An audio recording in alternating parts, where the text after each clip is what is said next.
എല്ലാവർക്കും നമസ്കാരം. എൻ്റെ പേര് അലാഫൈഹാൻ. ഇന്ന് ഞാൻ കുരുത്തോൽക്കിളി എന്ന് പറഞ്ഞ കൃതിയിൽ ഈ ജിനൻ എഴുതിയ കാറ്റു പറഞ്ഞത് എന്ന് പറഞ്ഞ കവിതയാണ് പാരായണം ചെയ്യാൻ പോകുന്നത്.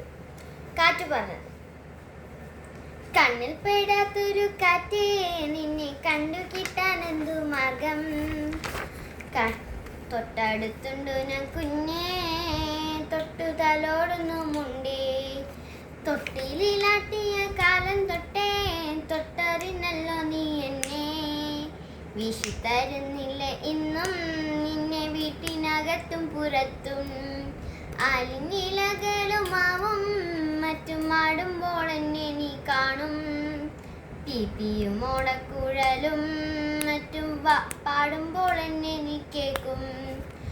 ആഴിത്തീരകൾക്കും ഇതേ ഞാനൊന്നാടിക്കളിച്ചതിനു ശേഷം ഓടി നിന്നാവിലെ കുപ്പായി വന്ന് കൂടുമ്പോൾ എന്നെ നീ രുചിക്കും. സന്ധ്യയ്ക്ക് പൂക്കുന്ന പൂവിൽ നിന്നും ഗന്ധമായി ഞാൻ നിന്നിലെത്തും. കുഞ്ഞെ നിൻ ശ്വാസമായെന്നും കൂടെ കൊണ്ടു നടക്കും നീ എന്നെ. നന്ദി, നമസ്കാരം.